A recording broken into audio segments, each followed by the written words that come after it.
perhaps next time. But I'd like to call the meeting to order. Meredith, do you want to sort of put up the agenda? Sure. I don't have an agenda slide. Okay, could you? We're starting with the approval of the May 30th meeting minutes. Okay. Anyone want to discuss those? Do I hear a motion to approve the May 30th meeting minutes? So moved. Second. I'll second. Okay, Mark, Yes. your vote. Yeah. Ken, Yes. and I vote yes. Approved. Thank you. And then next we have a status update on the Chestnut Hill commercial area study, which is me. Should I go into that, George, or did you have Please anything else do. you want to say? Please All do. right. Excellent. Meredith, I just want to remind you that this meeting is standing between everyone attending and the weekend. So. Oh, I understand, George. Okay. I do. I will try to be brief and summarize everything that's happened between now and May 30th. Excellent. Okay. Screen share.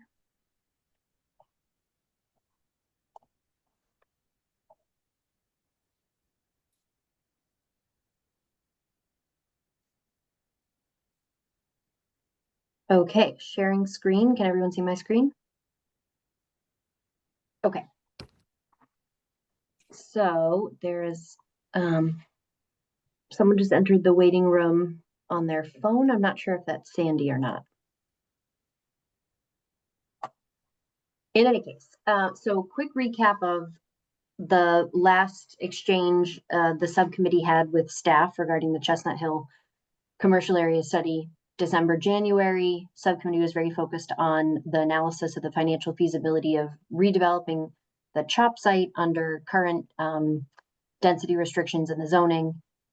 February, you presented your analysis conclusions to EDAB for review and approval. It was approved with the conclusion that it is not financially feasible under current market conditions to redevelop the CHOP site with the assumption of expanded uses under 2.5 FAR.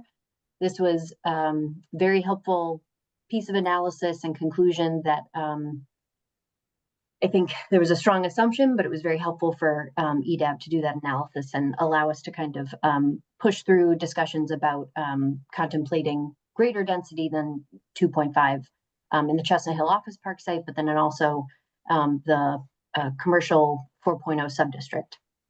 And then in April and May, the subcommittee reconvened several more times to continue conversations about some of the additional policy considerations that you included in your financial feasibility memo, and to provide some initial feedback on the draft rezoning framework that staff was working through. And there was a lot of helpful discussion in initial suggestions in those conversations, and sort of where we landed on the other side of those conversations greatly informed the draft zoning that staff was working on throughout the summer.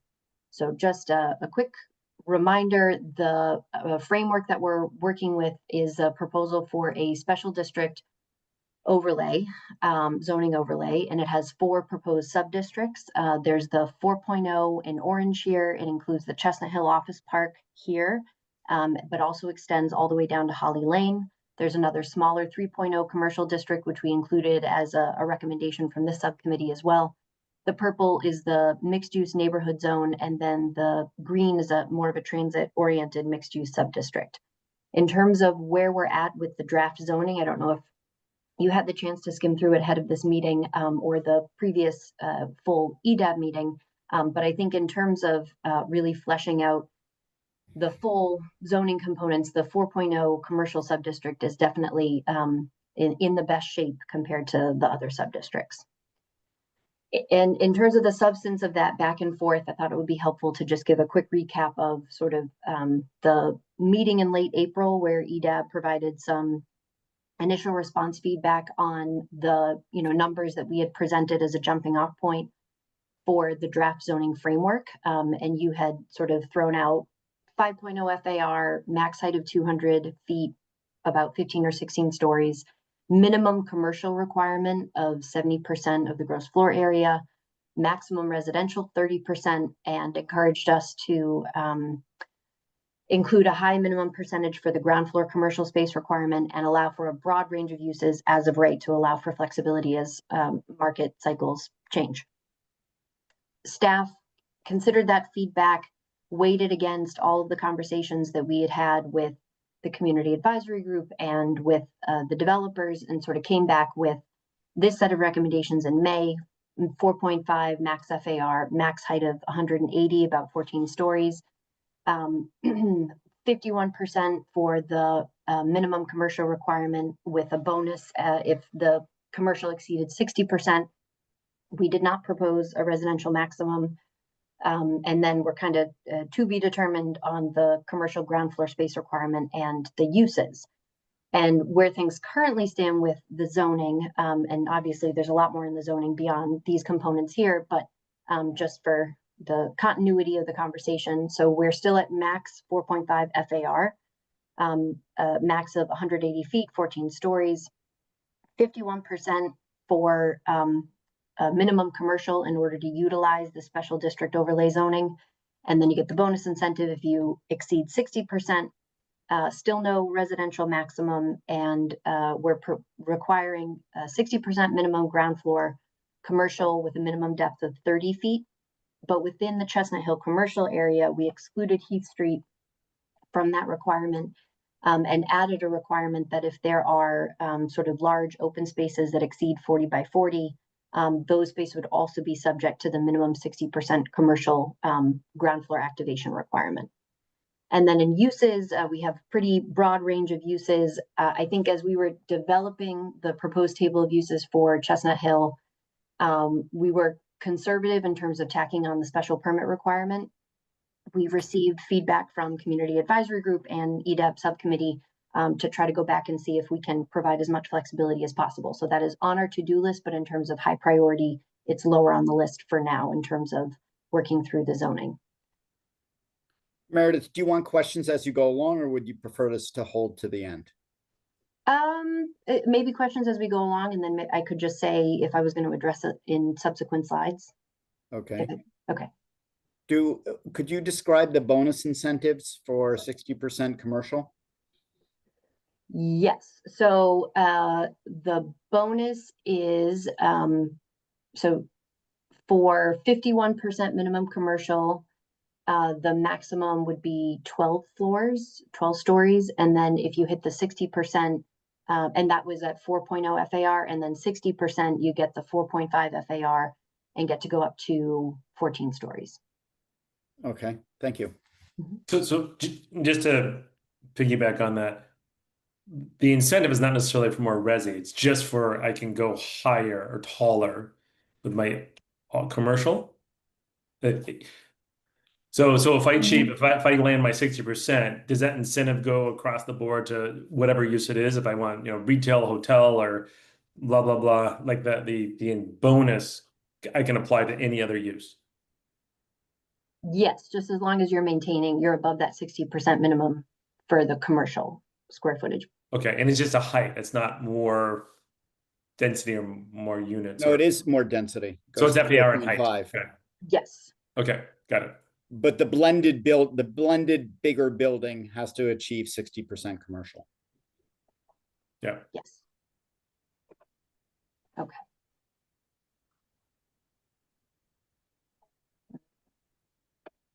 Okay. So in terms of where we're currently at in the draft zoning, we're still fleshing out the other sub-districts. Within the 4.0, we received some feedback regarding the open space requirements. I think we're gonna, we were a little aggressive initially, so we are working on right-sizing those given the amount of development that we're looking to incentivize. I feel like we're in a good place with that. The intention had been to integrate all of these edits and then be able to send out the draft zoning at some point this week. With Zach leaving and then preparing for Aaron's departure, I've just been spread pretty thin this past week, but next week the goal is to incorporate those edits that we feel confident about at this point and be able to share an updated draft for additional feedback. Something that I'm not interested in diving into within the context of the subcommittee discussion, but did just want to make you aware that we're not in total alignment with City Realty, which has been responding to the draft zoning. In terms of the proposed step backs from Heath Street, we're working through that. And then, as I mentioned before, when we're talking about the uses, we need to go back and figure out where we can be a little bit more flexible in terms of the special permit requirements for certain uses. Where I would like EDAB, the subcommittee's feedback at this point would be on how we're defining the phasing requirements, and then also some feedback on the minimum commercial area calculation that we're developing. So just before we dive into the zoning components, I did just want to give the broad strokes reminder about the context of the zoning. So it's within the Chestnut Hill commercial area study. The study is going to include recommendations that touch upon all of the things here: transportation upgrades, rezoning that we've been talking a lot about, design guidelines that are going to speak to that zoning. We did bring on Sasaki to help us develop a set of design guidelines. We ended up making the decision that, you know, the current design guidelines for the area are multi-page Word documents. And we had originally thought we were just going to be updating the guidelines sort of in the existing format, but made the decision that will be important for us to have a much more visual set of design guidelines. So we're bringing Sasaki on and are starting that work with them. And I anticipate there'll be some push and pull the further we get along in the design guidelines and making some adjustments to the rezoning. And then a set of commercial area vibrancy enhancements. So, you know, when we started this project in spring 2024, that was sort of the anticipated scope. And then, you know, City Realty entered the picture as the new property owner of the Chestnut Hill Office Park. So we're developing the study recommendations in parallel with considering the developer's proposal that will fit into the zoning box that we're currently defining. And we're also starting to think about negotiations and protections for the town in the form of a memorandum of agreement, tax certainty agreements. And then this is just a sense of sort of a status update where we were in the end of last month when we gave our select board presentation in terms of advancing and developing those recommendations. This overwhelming slide with lots of numbers, but I thought it was helpful to have all of this information on one screen, is a summary of the evolution of City Realty's redevelopment proposal. I know George felt it was important that we provide a clear update of where things stand with City Realty. So the most recent proposal is in the September 2025 column here. And at the very bottom, I've also added the estimated fiscal impact that we have calculated with the fiscal impact model that RKG developed for us. And then also sort of the anticipated net new tax growth for the Chestnut Hill Office Park. So right now, Chestnut Hill Office Park generates a little over $1 million in annual tax revenue. So it's the estimated fiscal impact minus the current taxes. Oh, I got that wrong, Michael? Yeah. The 5.6 million number is net the new tax, the current tax growth. Oh, okay. So I had that wrong. So the 5.6 million here should really be in the net new tax growth. Yes. And there's another number Right. here. Okay, I'll make that update. Yeah. All right. So City Realty's proposal, they are at 3.8. I'm sorry, Meredith, on the net new tax revenue, that's at full build out of all phases of the development? That's correct. Thanks. It should be its stabilized occupancy, just to clarify, that's not a C of O number, it's a stabilized occupancy number. Sure. Thank you. So City Realty current FAR 3.8. They're proposing a hotel, 200 keys, residential mixed use of multifamily and condo, a little over 55,000 square feet of retail, and then 167,000 medical office. So the commercial percentage is about 45%, and then utilizing the calculation we have with weighting preferred uses for the effective commercial percentage, it comes up to about 61%. Tallest building would be the hotel condo building at 14 stories, the medical office building at 12 stories, and a 7-story residential building with 643 parking spaces.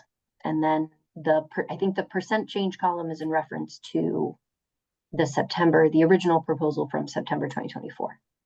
So Meredith, the numbers in this column look much more precise than that summary slide that they put in the deck for the meeting on Monday.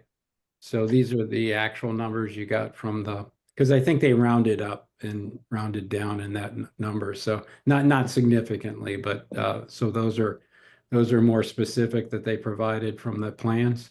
Yep. So I did ask City Realty to update this slide. They provided a similar slide back in early 2025, and I thought it'd be helpful to tack on the additional comparison. So as of today, these are the numbers we received from City Realty. Yeah, and remind us again how the effective commercial percentage is calculated, please. Yes, I have a couple of slides coming up about that, Ken. Okay. Before I move on from this slide, are there any questions? And sorry, just the percentage change. That's what against what? I think that is so the September 2025 proposal in comparison to the original from 2024. Okay, thanks. And Cliff hold on, where's Cliff? Can you? I'm here.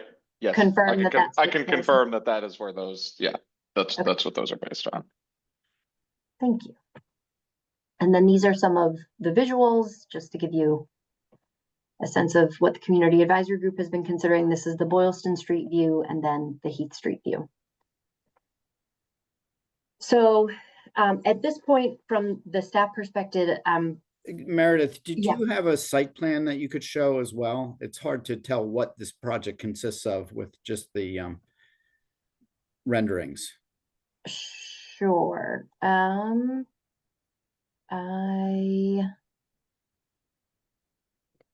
you want me to find that?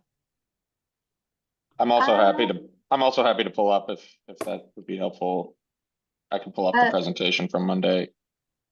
Yeah, Cliff, just because I don't know if I'll be able to navigate through my folders fast enough. If you could do the site plan, that would be great. Thank you. Yeah, let me just pull it up. Oh, and hold on, let me keep co-host so you can share. I'll show. Sorry, my computer's taking a second to load it, but I'll have it up.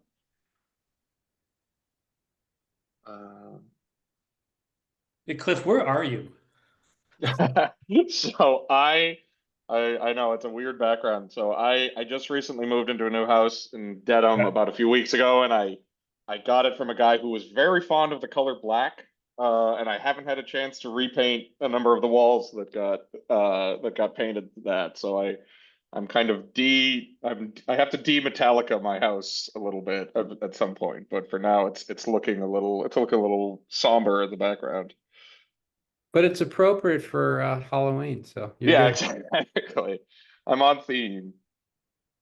Yeah, so just you mentioned the site plan. This is just kind of the top-down view. Again, just Boylston Street at the top, Heath Street at the bottom. Building A is the hotel and condo building. That's 14 stories. Building B is the medical office and retail building. That's 12. Building C is the multifamily. That's 7 stories. With a focus on this pedestrian plaza and retail plaza between building A and B, and a kind of circular traffic, circulation road going around the outside. I think I've got some slides that also show a little more of the breakdown by uses. Yeah.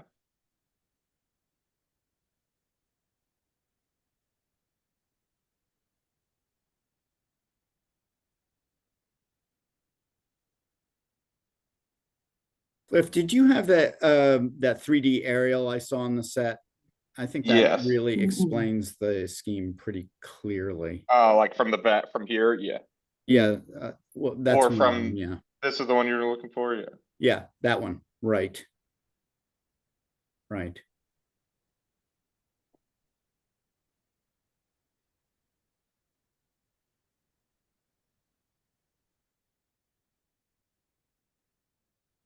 So the U-shaped building's the hotel with condos on top. Mm-hmm. The next building over is the medical office, and then the third building closest to the garden apartments is the residential. Correct. Yeah. So we right now have 2 floors of retail, parking above that, and the medical office in building B. Building C is a level of grade parking and a level below grade. And then building A is one level of below grade parking, retail and hotel lobby, a couple of floors of parking, hotel above that, and then condos above that. Okay, thanks. Maybe this is already jumping the gun, Meredith, but just as far as the phasing piece of this, like what's first, second, third? So my understanding it's the hotel condo, followed by the residential and the medical office. Okay. I can give this back over if I don't want to totally hijack. If Thanks, Cliff. I'll Very have it, helpful. if we want to jump back on, I can pull it back up, but I Sure. also don't want to keep things moving for everyone. Could I ask a question about the phasing? Would you demolish all the existing buildings to build building A? Or is there a chance that you would keep 13, can you keep 1330 in occupancy while the building A is constructed? It would be built, it would technically be possible, but I think once you get into some of the circulation and kind of site plan requirements, it would be kind of be kind of bumping right in the way of some of kind of the planned circulation. So I guess there could be a little bit of overlap, but it would certainly need to be down by the time building A is looking to open. But you know, that's an option on the table, I guess, depending on how much we're willing to kind of accommodate it.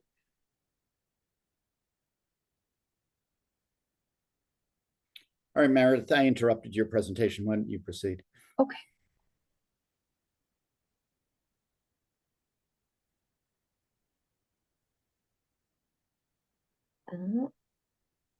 Okay, we already did the recap of committee's work. So from the staff perspective, it would be really helpful to get the subcommittee's input on sort of this issue of the amount of density that's required to meet the study objective of incentivizing net new commercial tax growth. At the last community advisory group meetings and, you know, all of the community advisory group meetings and, you know, public comment and feedback from some of the community advisory group members, there's, I think, still some skepticism about whether the level of density contemplated in both the zoning and proposed by the developer are justified. So if there is, you know, I'd love the subcommittee to share your thoughts on that. And then in terms of changes that we're considering to the 4.0 draft zoning for the phasing requirements, and George and I already had a preliminary conversation about this, but I think in developing the zoning, we're very concerned that, you know, the core requirement in order to utilize the special district is that you meet that minimum 51% commercial. You know, we're creating sort of this weighted calculation for that. And in the context of a phase redevelopment, I think we're worried about, you know, making sure that we provide assurances that the developers follow through on the full scope of the commercial that they had originally proposed. So we were thinking about adding language requiring that, you know, if the minimum commercial requirements are met in separate buildings, that in order to receive a certificate of occupancy for the first building, you know, any other buildings that would help meet the minimum commercial requirement, they would need evidence of financing and to have broken ground on the other building before they can receive their C of O. And I just wanted to share that concept with the subcommittee and get your feedback on whether or not you think that is reasonable and an advisable thing to add into the zoning as a requirement. I think the thought there was we didn't want to hold up the developer by withholding a building permit until conditions were met. A C of O allows them to proceed with the earlier building and get to a point where they're ready to occupy, and then they can proceed on the next phase. But we want to make sure that the next phase happens. So we're basically holding the C of O hostage to make sure that the minimum commercial requirement is met. Yes. That was the idea here. Cliff, what do you think of that? Yeah, I mean, I think we kind of talked about that. I think that that seems like a fair compromise because I think we, this came up when we were, because kind of some of the original language kind of wouldn't let you even pull a permit on the residential building unless it was kind of contemporaneous with the commercial building. And I kind of explained the difficulty given that they are kind of on different timelines and that, the commercial building not only, needs the market factors, but will also require a certain amount of pre-leasing, will require, some a little more, market, a little more tied to the market variability versus kind of a stick-built multifamily, which would be much quicker to execution. And so to kind of tie that to the most time consuming to get out of the ground portion of it was a challenge, I think and so this feels like a fair compromise to allow that to still move forward, but also kind of keep a deadline and keep a hook in it and just allow that time to happen to do a lot of that pre-leasing and that marketing efforts. So I just a couple of things. One is I just want to make sure it's legal, right? Like, can we, if all the documents are approved, all the CDs and the inspectors that come through, can you say you can't get your CFO until something else happens? I just want to make sure that procedurally you can mandate that. I don't know. And then number two, what happens? What if the developer sells as opposed to starts the next one? Are they allowed? Are they also precluded from selling the next parcel as well? Say, hey, I'm in and out. I did my first one. Can I sell the next one? Or can you force their hand to say, no, you must develop it irrespective of whatever, blah, blah, blah. So I just want to make sure that the roadmaps we're putting down are viable. That's all. I think they definitely could sell it. The reason I think actually the site plan, not about the design, but in terms of developability, is a good one is because they can actually segregate and finance these buildings separately, which is the way developers do it. And they could sell, but the requirement would still stand. Whoever bought it couldn't get, couldn't start their building, or the CFO would still be held hostage. Because now you're saddling the next developer with, it's not 51% anymore. You're saddling the next developer with 100% of whatever the previous obligation was, right? Right, exactly. So the obligation goes with the parcel. Yeah, it's almost like Could we it's like a deed restriction. Can we determine Almost.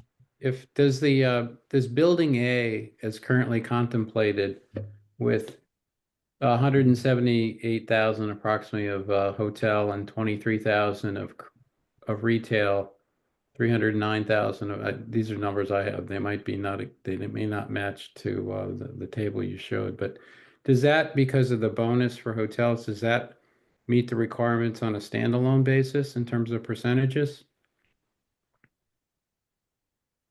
I think that's a good question. So I can chime in. So as of right now, my calculations have it at about just over 59%. So it's very close, and we also understand that it's kind of currently contemplated. There's going to be some cut into the condo square footage, for decks, for some step-ins and stuff that will get it to that point as we continue refining the plans.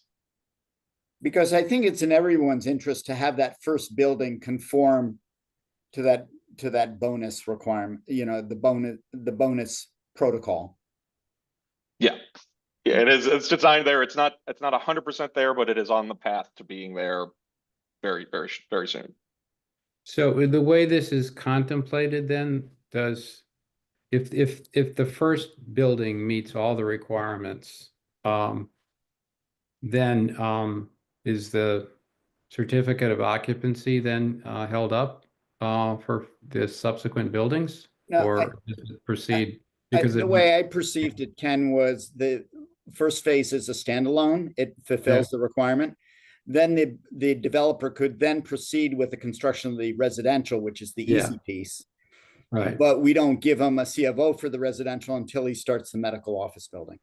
Gotcha. So it's A stands alone, but you can't skip to to see and open and get your full permits and occupancy until building B is constructed, the way the plan is currently envisioned. So, okay, no, I think that's workable, and that's a reasonable policy, land use policy that the town would adopt. And it basically, I think, forces buildings B and C to be developed in a similar time frame. Right. Okay, that's very helpful. We will incorporate that language into the draft zoning, and if you have any edits for clarity, those would be very welcome. So so circling back to the sort of the initial question about density, I know, Ken, you still had the question about calculating the minimum commercial percentage. Is there a preference from the subcommittee about the order of those topics? Do you want me to cover the commercial minimum requirement and then we'll come back to density? Okay, great. Back to the slide deck.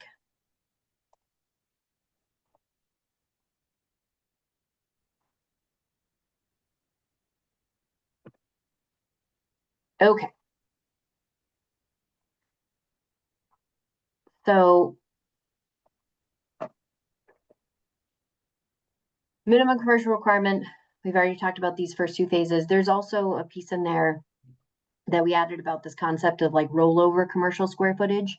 For example, if City Realty, for whatever reason, their effective minimum commercial square footage exceeded 51% and they didn't want to utilize the extra, go for the 60%, that they would receive credit that they could roll over and apply to subsequent phases to help them meet that minimum commercial requirement. But the value of those rollover commercial square footage would depreciate within, 5 years or something. So the Does that make problem sense? with this language is, I guess then building B and C would be considered phase 2. They would have to be considered together, right? Because phase, the A building is essentially a standalone and it fulfills this requirement. But phases B and C need each other to fulfill this requirement. Yeah, that's right. Because you can't do C by itself. That's right. Right. You can't do C. You could start construction of C by itself. Right. But the phase 2 has to be B and C. Cliff, is that consistent with your understanding? Yeah, that's kind of how we've understood it as this language has emerged, is that it kind of, it by its nature has to become a 2-phase project instead of a 3-phase project. Michael? I just had a question for, I guess this is for Cliff and Meredith.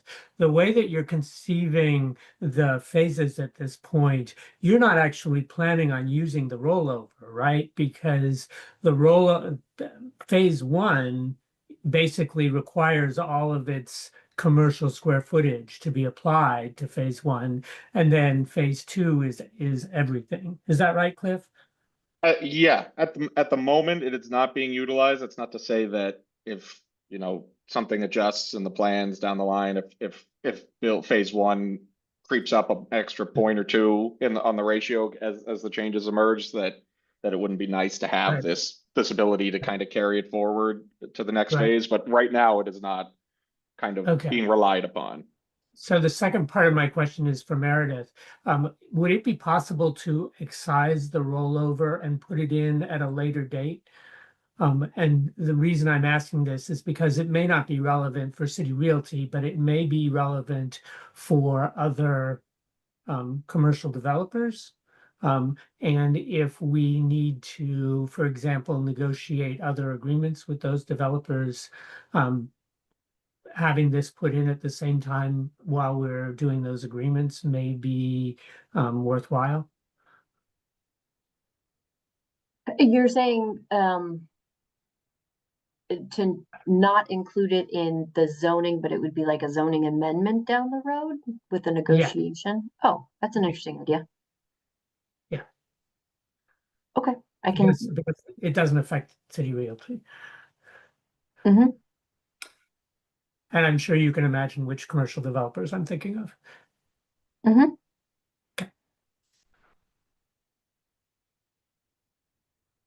Okay, so at this point, we think that the rollover commercial square footage concept could be helpful, not directly applicable to the city realty, and then there might be some strategic reasons to pull this language and incorporate it later with a zoning amendment. Do we feel, is everyone comfortable with those conclusions? Well, I think if City Realty exceeds the 61% on phase A, they should be able to roll it over into phase 2, honestly.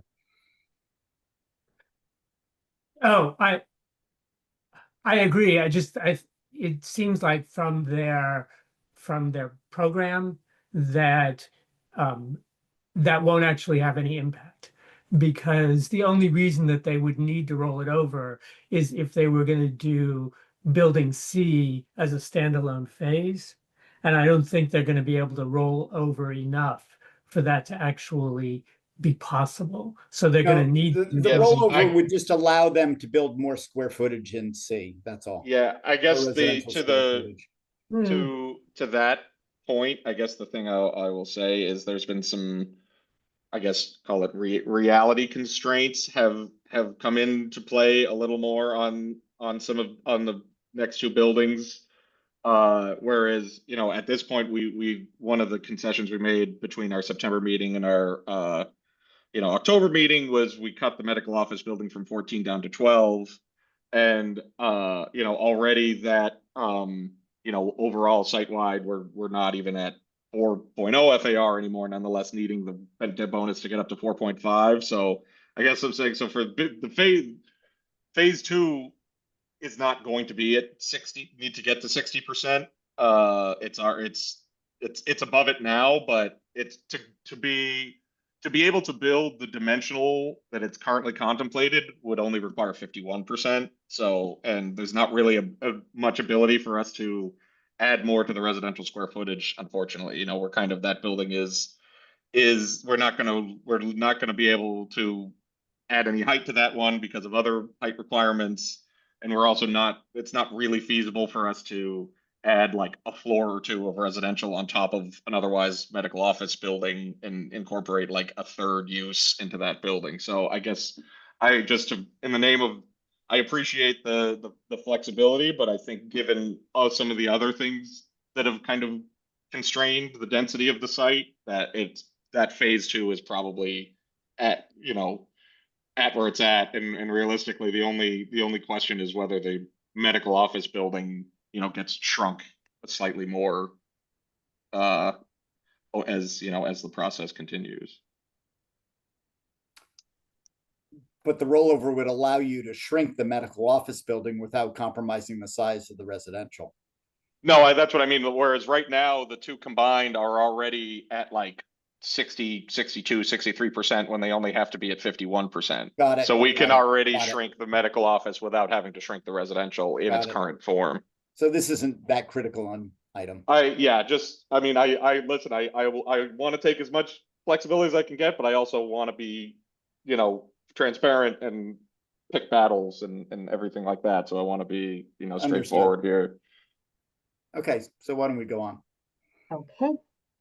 So in the most recent draft of the zoning from mid-September, which I think you received in your packets or a link to, the minimum commercial requirement formula applies the weights in this column here to these uses. So you would, and these would apply only to the numerator, and then divide by total gross floor area, and then that would be the effective commercial area. In terms of the changes that we are already thinking about based on feedback we received from the community advisory group in September, upgrading lab, even though we know outlook of lab for the foreseeable future is not good, but it would still be a very valuable commercial use. So upgrading lab from 1.25 to 1.5, At Ken's suggestion, adding technology center, which I think we're going to have to, it's defined as a use, but I think we might need to add some additional definition clarification to this use. I think it's it's sort of I think a less clearly defined term in comparison to medical office or office, but I do think would be a smart thing to do, even just to signal to potential developers that like this is really the set of uses that we're interested in accommodating. And I think at this point, those were the only changes that we were thinking about from the staff perspective. So your comments, feedback on those would be helpful, and any other additional edits or additions, welcome. Another thing for your consideration, going back to the interest in age-restricted housing, which was a bigger part of the conversation like a year or so ago. Another option would be to add a potential change to the denominator where age-restricted housing would only count as like, I don't know, 80%.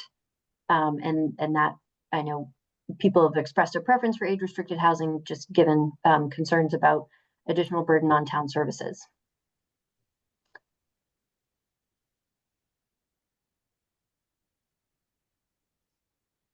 Ken? So, yeah, I'd like to ask George and Mark and Sandy. Hi, Sandy. Hi, Sandy. Sorry, I got here pretty late. Yeah, so I was just using the term technology center as things that are sort of more integrated uses that sort of had certainly elements of office that meet that definition, but also perhaps included things that maybe not fit into a neat current definition of office. And then, as Meredith said, there might, there's perhaps value in just sort of setting this as a clear indication with a priority. There was a article in the Globe about an AI related firm that's moving into a project in Alewife that had been originally planned to be a big life science center, but it's now sort of shifting over to more technology center. I also don't know if something like the WHOOP headquarters in Kendall Square would also need something that goes beyond general office to meet a zoning requirement. But I just didn't know if you have experience in that, where I know as a developer, you would be looking at things like higher electric capacity and some other things, and maybe bigger common areas or some other things. But do you think this has merit to sort of pursue this as a separate use with a priority? I would say, I mean, just keep it here for who knows how this evolves. Ultimately, when you talk about, tech, it's all about the ecosystem, right? I mean, Kendall Square in particular is, there's something about the location and the gravity of all like-minded, kind of the venture capital is there, and the high tech, all the innovation is there. Like this is such an island unto itself when you talk about the high tech industry or sector. Like I'm not sure it would thrive here or want to even locate here. But I think just for purposes of keeping the future open and flexible, you leave it here. I'm not sure right now it's a viable and marketable endeavor. But so the two examples I gave, the new AI firm moving to Alewife and the WHOOP Center in Kenmore Square, you don't think that because those strike me as somewhat isolated as well. Big, certainly big exposure sites in terms of which I think Route 9 obviously would offer. But so it's a little bit different than the lab, to your point about the lab campus and the integration of that type of use with neighboring properties. I thought the purpose of the multiplier was to reflect the value to the town, either in terms of tax revenue generation or specifically desirable uses. Hotel generates a lot of taxes, right? Small scale retail enriches the urban environment. Lab just is a very expensive building, so that enhances tax revenue. But the other uses, even a technology center, medical office, essentially generate the same that real estate value. You know, technology center is just basically an office building with a lot of computers. So I'm not sure, you know, there should be some rationale behind the multiplier. And I would think that it's either tax generation potential or a specifically desirable use. I also wonder if technology centers would need the same parking ratios as traditional office, but that's another component of zoning. It's the same.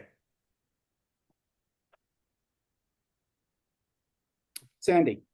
So, this isn't why I raised my hand originally, but I agree with George, honestly. Like, I was kind of like, why would we ding office, and or medical office, right?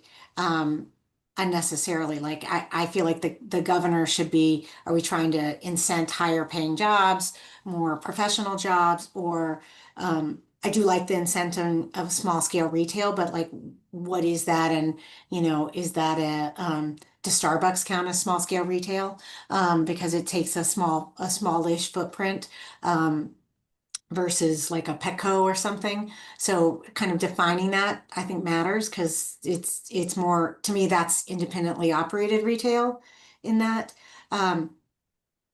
So it raises a lot of things. And then on the tech center definition, I think we just want to be really, really careful that whatever that is, if that goes forward, that it doesn't open the door for data center. Because I think what I think we want here are jobs, right? And as much as jobs require parking, I think we want jobs, because that's also what will help this retail thrive. The real reason I raised my hand is I kind of have a visceral reaction to the age restricted housing, because if we're only building or only incenting age restricted housing, we're going to end up in a place where we don't have enough kids at the end of the day. And so, or young families moving in.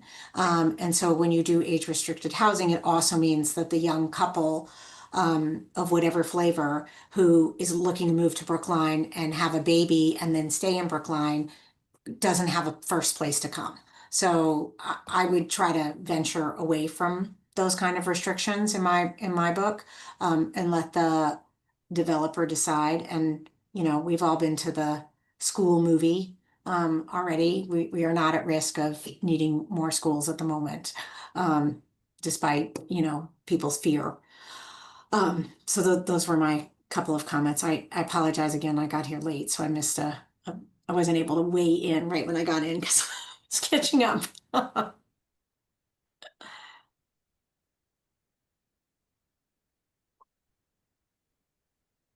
Anyone else on this one? Where do we end up on this one? So just to confirm, Subcommittee. Oh. Where are we ending up on this one? Can we make do we feel like what's the driver behind this? Is it jobs? Is it higher value uses? Right? Is there a way? It's tax revenue, Sandy. Yeah. Right. It's tax revenue. Bottom line, tax revenue. So I guess, and this is where I need a little help. I know a hotel has a high tax revenue. Do the others really have high tax revenues, higher, or is it just the straight commercial tax rate for the property? Like, what other taxes are coming off of a lab or tech center? Well, the advantage of lab is it's a very high, expensive building, so it's assessed higher. So Okay. Out of a 40,000 square foot lab building, you'll get more taxes out of than as a 40,000 square foot office building. Okay. Yeah. And I would argue just all the office, it's treated as one kind of lump. It's going to be the same value, right? As far as orders of magnitude, it'll all live at the same place, be it technology, medical, or office, I think. So then I would be with you, George, of like, let's focus on the things that generate more tax revenue, and those are the things that get a multiplier. So hotel and lab and everything else kind of stays where it is at 125. I would modify that by endorsing some kind of incentive for smaller scale retail that would add that would activate the ground floor use. Right. How you define that is challenging. Well, and is this multiplier, and again, apologies for coming in so late. is the multiplier about zoning and FAR that you get? Because No, it's about the minimum commercial requirement, that. okay, so nobody knows, no small scale retailer is going to commit to a project on day one, before anything is built. So that feels to me like it would be great to have, but how are you designing for that, right? The end of the day is, I think most people design and say, I've got 7,000 square feet of retail, and I'm going to divvy it up however the market wants me to divvy it up, because I'm not going to sit here and hold on to it for 10 700 square foot users. At least I don't think that's what they're, and I'm being extreme there, going to do. Do you guys feel like there's a way to define that ahead of time? So I think this is an incentive for the developer. The developer uses this multiplier for small scale retail, for instance, to do a zoning analysis, and then he is obligated to only lease to what we define as small scale retail. Do you think that's realistic, Sandy? I kind of feel like it's not, because at the end of the day, your investors coming in saying, why haven't you leased this? So and so came with a great offer and it's just sitting empty. Don't What you they're feel gonna like? do, the investors are just gonna write down that retail space as valueless, basically. Yeah. But we're harmed because we've got empty retail, Right. So- right? So I feel like that's not driving. I wouldn't slice and dice the retail in this way. I think there's other ways to incent small scale retail. But Sandy, doing don't you think the developer, I mean, hopefully a savvy developer is going to put in what's the right size, what small scale would be, right? Like in any given space, you kind of know they're going to cannibalize each other. So I'm only going to put in 2 of these and 1 of those and 1 of those, and that's it. That's kind of what Right, the but market. you're not really, I mean, at least in my experience, you're not really demising the space until you know what you're demising for, right? If you've got, there's some spaces that are separate, but you kind of want to have, and again, this is my one person's experience. We always want to have as much flexibility as possible so you get to the right tenant mix. So, I mean, I'm So, curious. you know what I'm hearing here, Meredith, is frankly, this is like leaves on the tree, and we're like trying to understand the forest. So maybe there's some work to be done on the incentives as proposed, especially on small scale retail. Well, okay, so small scale retail, I think it's defined as a use in the use table here as 2,500 square feet or less. And I realize that in terms of like and it's helpful to get the feedback about, the weight should be applied to tax generation potential. What I will say with small scale retail is it was an effort to acknowledge, top community priority in terms of having more neighborhood oriented ground floor businesses, which, maybe with the first generation of occupants of these stores, it's not going to be the people are envisioning, but I feel like 2,500 square feet or less is like a place that perhaps in the future could accommodate more of the small independently owned businesses that people are hoping for here. Yeah. So I was thinking of it more as an important gesture to include if we're trying to take this as a reflection of our priorities. Let's move on. Yeah, I think that's fine, or Okay. unless people have big objections to it. I don't think it's Okay. going to do much, but. And then so just to clarify, are we saying medical office retail should not be given additional weight, or not as heavily weighted in comparison to hotel? I'm not sure why uniformly there are multipliers given. Either we should adjust the minimum commercial requirement, or we should, the standard should just be 1.0. And then for certain uses, it should be 1.5, for instance. But to have everything at 1.25, just change the requirement, the underlying requirement then. I agree.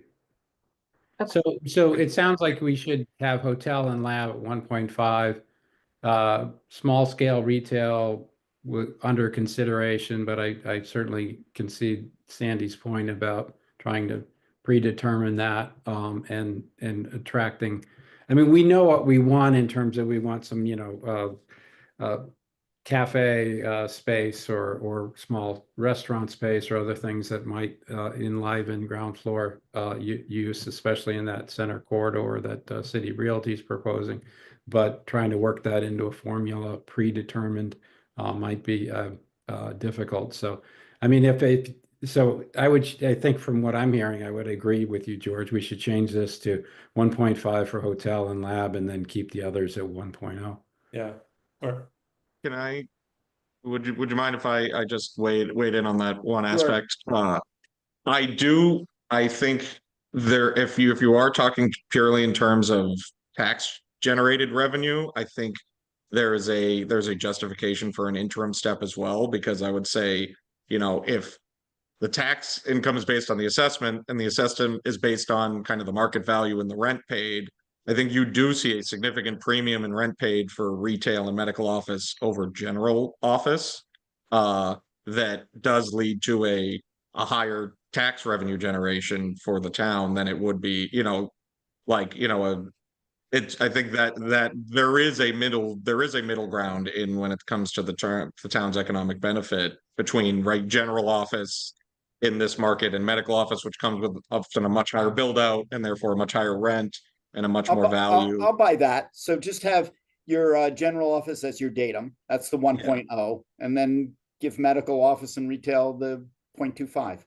Yeah, that was kind of, that's how we've been operating, and that's kind of been our kind of analysis of it, and that's kind of why we thought that made sense.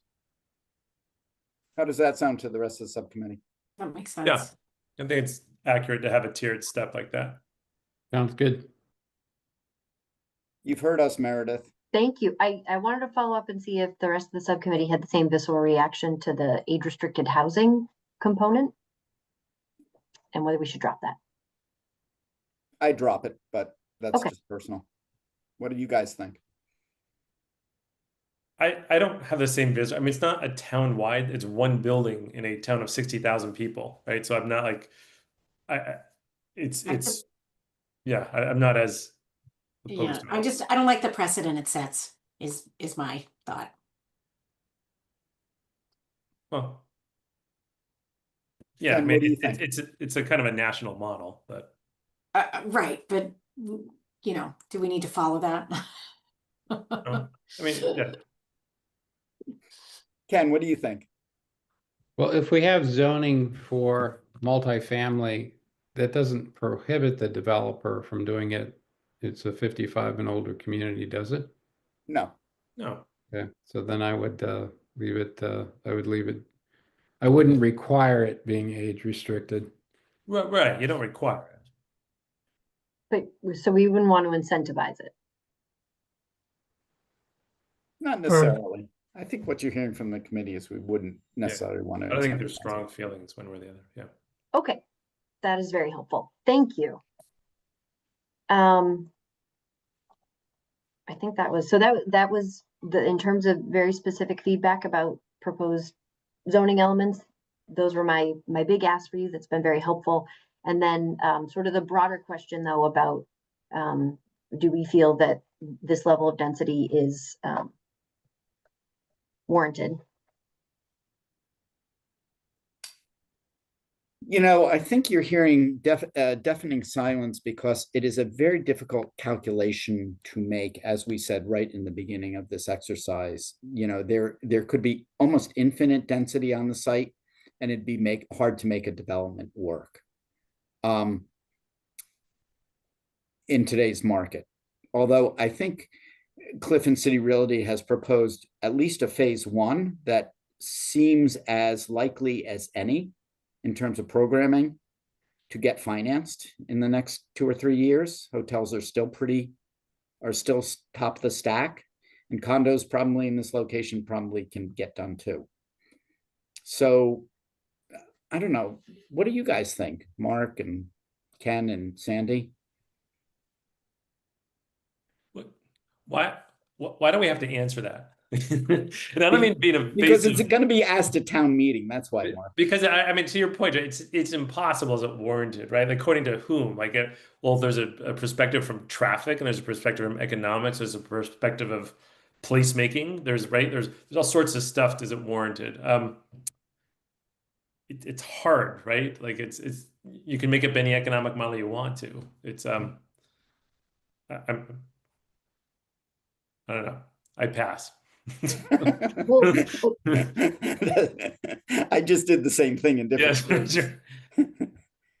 Well, the 580,000 square feet build out analysis that we did, with the caveat that some of the hotel numbers weren't as, at least from my perspective, as something that is nailed down as I would have liked, but it clearly showed that wasn't going to be feasible as a total program.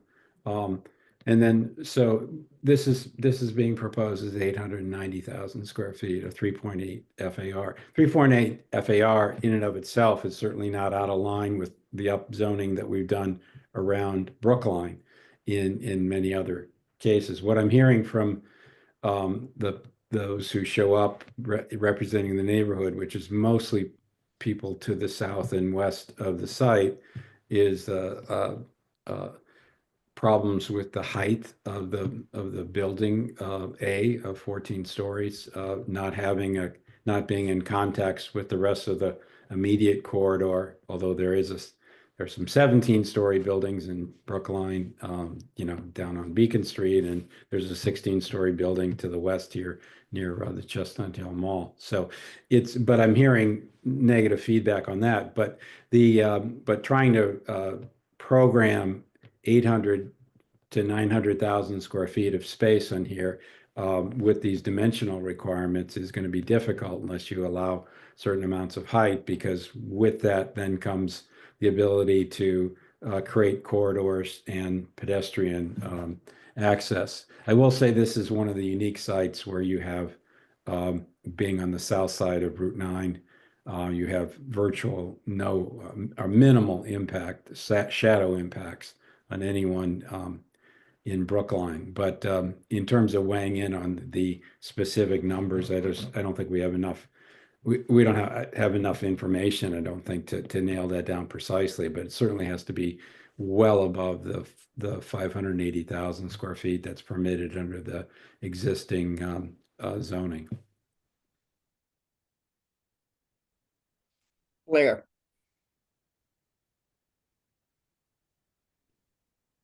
You're on Just mute. wanted to comment at the end of the meeting, but you can continue your conversation unless it's Okay.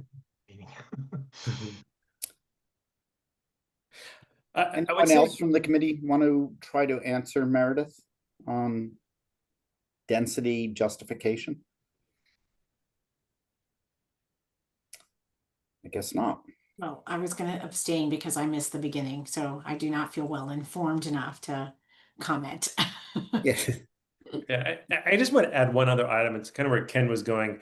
Given the location of where we are, it's one of the a few sites that has the capacity in Brookline to have this. It's absolutely rational and reasonable, right? Relative to other kind of benchmarks and urban placemaking throughout Greater Boston and the nation, right? So, it's hard to say, is there a certain number that's underwritable and warranted? But I think the scale and density of what's being shown is rational and reasonable and kind of sound urban planning principles. If that means anything, but And I also want to point out that I know people to this nearby in the neighborhoods are sensitive to the development on the site, but it is one of the very few sites that does not have enormous amount of immediate adjacency to residences, to single family residences. And it also does not cast shadows on residences or even green spaces. It's also on a major urban corridor, which is Route 9. So I think if any site could support density, it's this and Brookline Place and sites like that.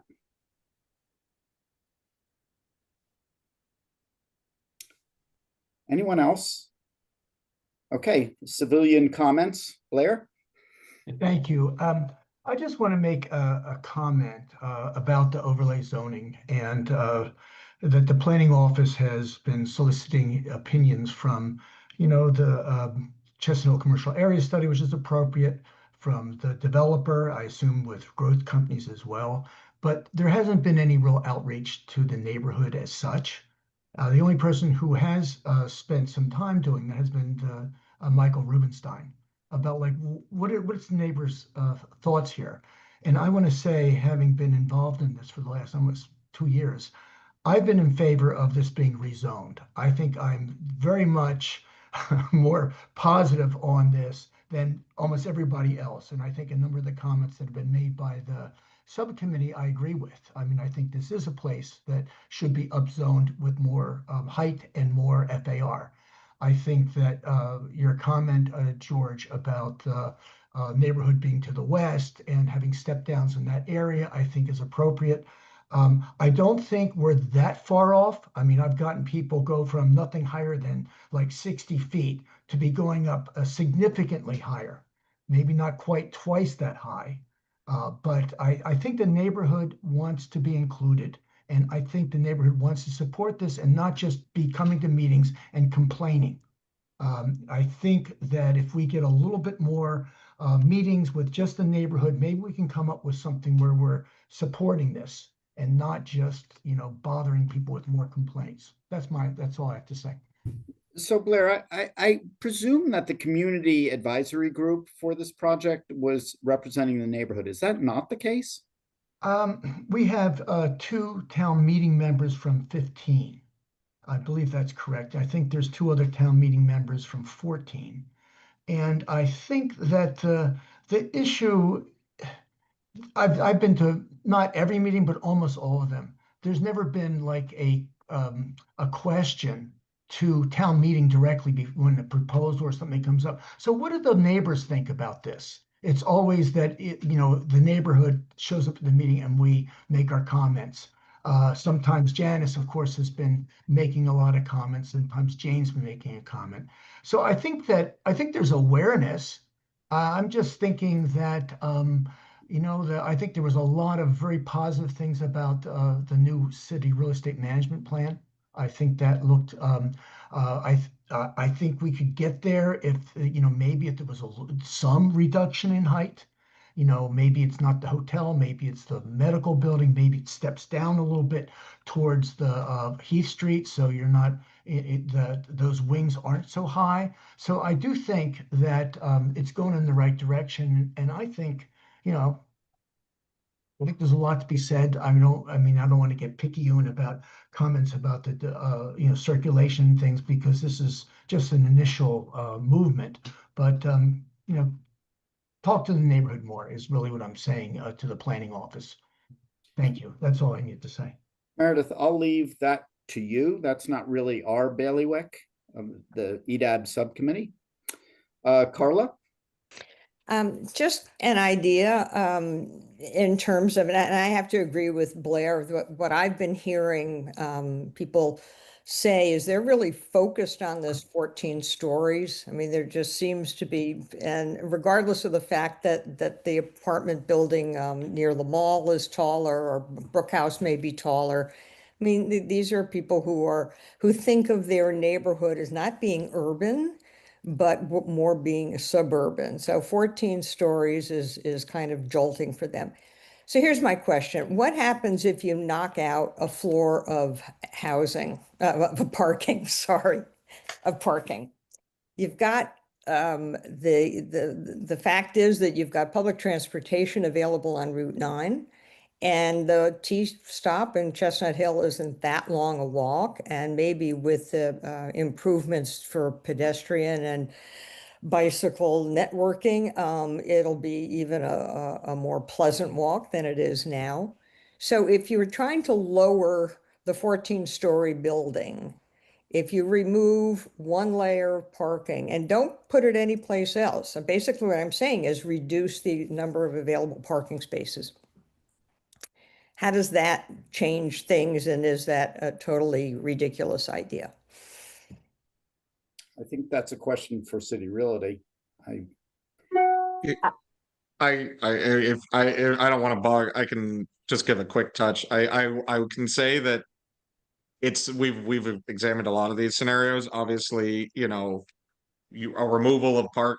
I would not say that our current version is over parked. I would say that's definitely, you know, one of the things we've heard. We've been trying to be as efficient as possible with the parking, and I think particularly on the condo and hotel building, it might be one of the more parking sensitive. I take it back. Medical office is the most parking sensitive, but the hotel and condo, there would certainly be a strong impact on the viability of things like the event space at the hotel, you know, some of the retail on the ground floor, as well as the market value of the condos. So I don't think just kind of removing it wholesale in large numbers is super viable. You know, we've certainly looked at ways to relocate, but then that also opens up other, you know, concerns about, you know, we've also heard traffic, parking, level of excavation as another thing that we've been trying to balance to, you know, to be sensitive to. So I can say, you know, all of these things are possible, but often many of these choices have things that just cause issues that other people might have thought already kind of resolved. So we are trying to balance a lot of this, and that's why, you know, we kind of are. These trade-offs have been a constant kind of back and forth, and we're trying to find the compromise that's hitting all of them, so everyone's a little unhappy, as opposed to really angering some and making others super happy. Okay, thank you. Just to follow up, Meredith, I can't remember now whether we, in our meetings with the community advisory group, we've discussed parking requirements. Is that going to be part of the zoning? It's the parking requirements are in the draft zoning. Okay, I do think in terms of I mean, and the conversations we had with the EDAP subcommittee back in the spring heavily informed those. So I think they are certainly more market oriented than I'm assuming the transportation board is probably not going to be super excited about where we landed in terms of the maximums there. Just an acknowledgement of the fact that, you know, people are characterizing Chestnut Hill Office Park, the western portions of the study area, as being probably more aligned with sort of suburban level parking requirements, and have been skeptical about the potential for the multimodal access that might come from the Chestnut Hill stop as providing enough flexibility to significantly reduce those parking requirements. okay. And then Co- finally, one thought as you were talking about multifamily housing and activity on the ground floor, we've seen a fair number of daycare centers pop up in Brookline in our commercial areas where there's Brookline Village or Coolidge Corner. And it strikes me that that would be kind of a natural use if you've got families living there. What could be better than dropping your preschool kid off? But does that create issues in terms of the type of income you can get from those spaces? And fun fact, the daycare is taxed at the residential rate. It's not a commercial tax use. Right. And isn't the new zoning that town meeting is going to be looking at next month does have, I mean, it basically allows daycare to go in just about any place. Is that right? And to come into compliance with the state requirements, yes. Yeah. Yeah. Okay. Thank you. So just a comment from a developer's point of view on parking. No developer builds any more parking than they feel they absolutely need to lease or sell their product. It's a loss leader. It costs them, but it doesn't generate enough revenue to justify the cost. So it's essentially Cliff does not want to build more space than he absolutely needs to because it's really expensive Right. and drags down his pro forma.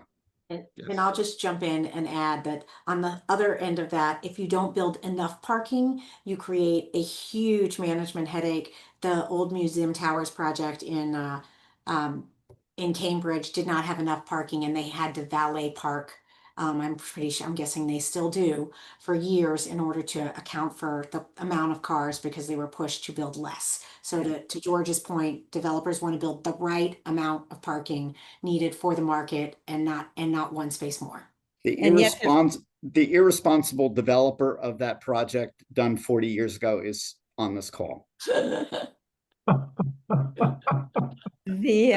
my understanding though, that there's a hotel going up in Alston that doesn't have any parking. That So, I mean, we've done projects that don't have parking, including we've proposed hotels that have, but they are in very different environments than this one. And for example, we proposed one that it has no event space, no retail, no restaurant, nothing else, and it's also, I think, 80 rooms. So it's just like, and we still are planning to do a valet offsite with pickup drop off area, and we're just handling it elsewhere in a way that is not very viable for this location. So I can. It's just harder to That's almost the exception that proves the rule a bit. right. I mean, it's harder to finance. It's harder to get tenants, right? It just makes it tough all around. okay. So, Michael, you've had your hand up. Thank you. And I am sensitive to what George, you said at the very beginning, is that our presentation is right in the middle of between everybody and the weekend. So I'll try to be quick. I actually have a couple of questions of issues and concerns that have come out of some of the neighborhood meetings. And I will say, in the defense of Meredith and the planning process, that a number of the trade-offs that we've actually made have been in response to neighborhood feedback, such as the shifting of the massing towards the northeast corner of the CHOP site, the extra buffer on the western edge, and especially in the southwest corner, all of the work done on pedestrian circulation and building a play center. So there's definitely a concern about the height but there have been other issues that have come up over the last several months, and I would hope that we can both understand those and also understand how those issues trade off against density and height as well. So as an assistance to making those arguments, I had two questions that the developers in the subcommittee might have some insights into. One was in this question of like the maximum number of floors of a building. There's been conversation about as Blair said, people were starting at 60 feet. There were some people saying 6 stories, 7 stories, 10 stories, which is the height of the Hilton Garden Inn as a reference point in Gateway East, 12 stories and 14 stories. I'm wondering whether you have any comments that we can share based on your expertise about sort of economic points of viability on those different heights, whether it's because of construction or because of the way that rental markets or leasing markets work, that we can share with the community to just sort of communicate where the cutoffs are.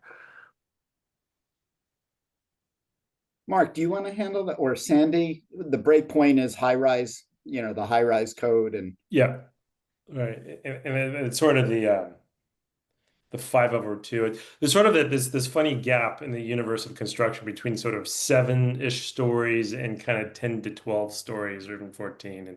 And it's because everything in the lower range is all stick frame. A lot of it's stick frame or even can be modular.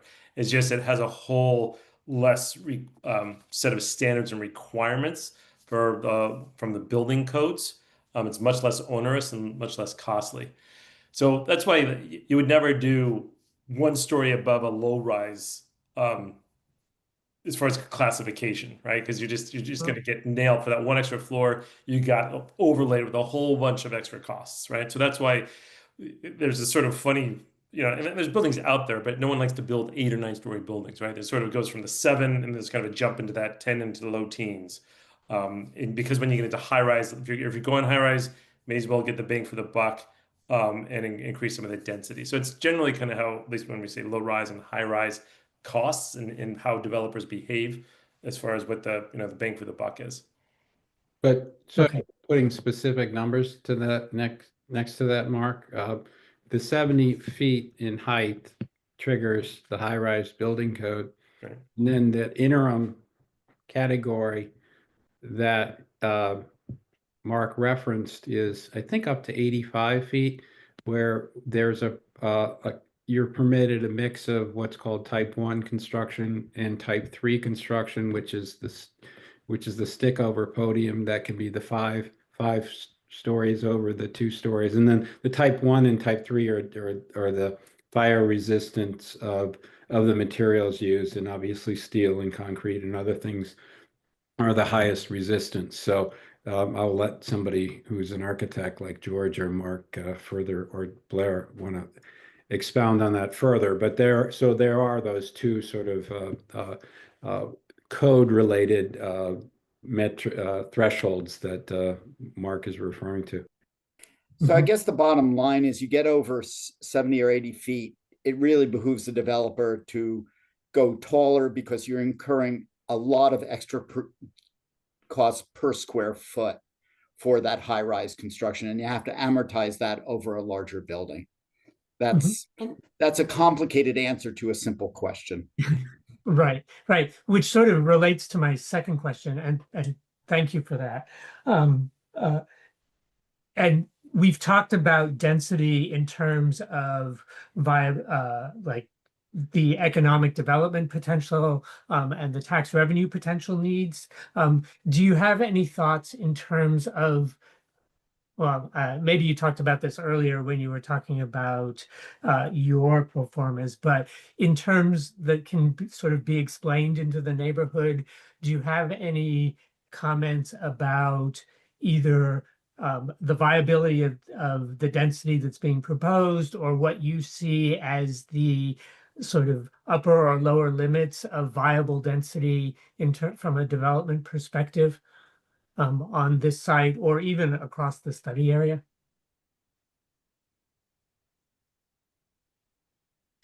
I think the deafening silence indicates how difficult a question that is to answer rationally. We could all throw out stuff, but I'm not sure we could comprehensively and knowledgeably answer that well. Yeah. What, Mark, what do you, or Sandy, what do you think? I was going to add, I think there is some institutional thresholds, and what I mean by that is to garner financing, right? To raise equity and or debt.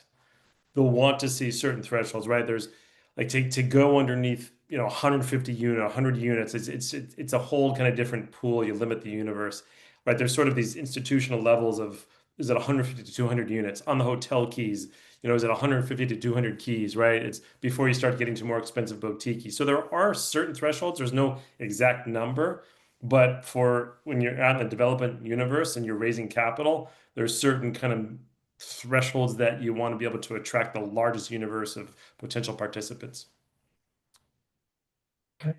Yeah, I would just echo both what George and Mark have said. It's you want to be, at this point, you want to keep your options open because markets change, right? Like look what happened in the lab market, right? The more focused you are on a single thing, the less likely it is for something to happen. And the truth of the matter is for the town, and that's where, we're all bringing our expertise here on behalf of the town. For the town, we need something to happen here, right? If we got to sit in our ivory tower and say, what do we really want it to be? We'd be saying we really want it to be really high yielding commercial space, and that's it, because that would get us the highest tax revenues. But we've been wrestling with this for really over a year, and Cliff knows really well, right? Like, and I'm a housing developer by nature. So that we need housing in this mix in order to get to something that happens, because the property in its current shape isn't actually doing anybody any good, right? We actually really do need this property to be economically benefiting the town. So Right. we need to get to something that can happen, and we need the zoning to be flexible enough to enable something to happen now. And when things change 4 or 5 years from now, or whatever that magic number is, and they get better or different, or who knows, that the developer has the flexibility to make that shift. Right. And then, I'll echo on the height. There's a reason you don't see a lot of 9 and 10-story buildings in and around Boston. And it's because that you hit this line, and you got to go. You really do need to go taller to make it work. Mhm. And density, people use it as a bad word, I feel like, but it's really not, because the truth of the matter is this side of the street needs enough critical mass to make it be as much of a place, or to be a competitive place, if you will, with what's going on across the street, literally. Right. Um, Right. and density can be really beneficial for that, and make it like, how great would it be for all these neighbors, to Blair's point, if they were just walking down the street as opposed to across the street, and running into all their neighbors there. That's how community gets built. Mhm. Right. And I just want to, first of all, thank you for that description, and just to confirm that this actually doesn't apply just to the CHOP site, right, but really applies across the study area to different degrees as the different subzones of the study area are laid out. Okay. So are there any other comments or questions? And Meredith, I did you just, want, I'm sorry, go on, Cliff? I was just to kind of, to further the point, just to kind of reset, and I think it would appreciate your guys', maybe you don't have to answer right now, but just to say other things that have come up in the air from us, as we've certainly heard, well, why can't you just do 10 stories? And I think it would be helpful, and I tried to make this point, I think what we've been saying, and I've been trying to, I think it would be helpful to have, outside voices, whether they agree or disagree, saying that, well, that point of, there's a reason why you have to kind of you can't just tiptoe over that height threshold. You kind of got to jump over it, because you basically, a 9 or 10-story building often is less viable than a 7-story, and you're not going to do that. And the other question I've heard a lot of, and is just saying, well, why don't you just, take off a couple of floors and just put that square footage lower in the building? And like, I think that, another point I've been trying to make, but I think it would also be helpful to hear from others' perspective, that there is limits on, you can't just kind of, there's not an unlimited floor plate. You can't just kind of keep expanding the floor plates indefinitely, particularly on residential and hotel, but even on many commercial uses. You're not going to, even for office, you're not going to build something 140 feet deep or 150 feet deep. So I think, just from our perspective on a, discussion point, I think on it, like, I can make these points, but I think my voice and my reasoning is only going to be listened to by the audience certain much, given kind of the positions we play. So I think, some thought and discussion, or at least, available education on some of these restrictions that you have, on just forgetting individual uses and viability, just actually laying out buildings that would be usable and functional, the constraints they work with, and that kind of force where when there's nowhere, when you can't go out, the only place to go is up at a certain point, is a point we're bumping up against, I think, in our conversations in some of these public forums. Well, Cliff, as I've said to Meredith, if at any point in this process, this subcommittee or EDAB would be useful in helping expedite these kind of or helping these conversations happen, we're happy to participate. We just haven't been drawn into those conversations. Yeah, certainly. Yeah, I just kind of wanted to highlight what the discussions have been in preparation for, I guess, maybe what's the best format to kind of further those. Sure, we're happy to do so. If I don't hear anyone else, Meredith, could we entertain a motion to adjourn? Or did you want to schedule the next meeting, or what did you want to do from here? Yeah, and I think actually the exchange you just had with Cliff is the perfect segue. I do think, and Carla had suggested this as well prior to the community advisory group meeting earlier this week, that it would probably be helpful for the community advisory group to perhaps hear more directly from the EDAB subcommittee. So is this the next meeting for the community advisory group is November 17th? I think hearing some feedback and maybe a summary of the thoughts you shared around the issues of height and density and the relationship to commercial development potential would be helpful. So should we sort of pencil that in an EDAB subcommittee update for the November 17th meeting? And should we schedule another meeting to prepare for that? Yeah. What time on the 17th? Sorry. 6 o'clock. Okay.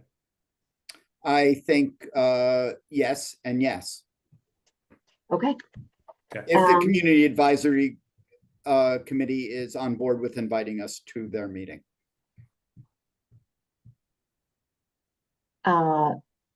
Yes, I think they would be very appreciative of that. So next, okay. For better or worse, I think the late Friday afternoon has been a winning time slot in terms of the subcommittee membership availability. Do we want to look to? Sorry. No. Sorry. Oh, no, that whatever works for people and getting everyone in the same physical room or Zoom No, room. it's the same here. It's the only time that works. Do we want to look to Friday, November 7th?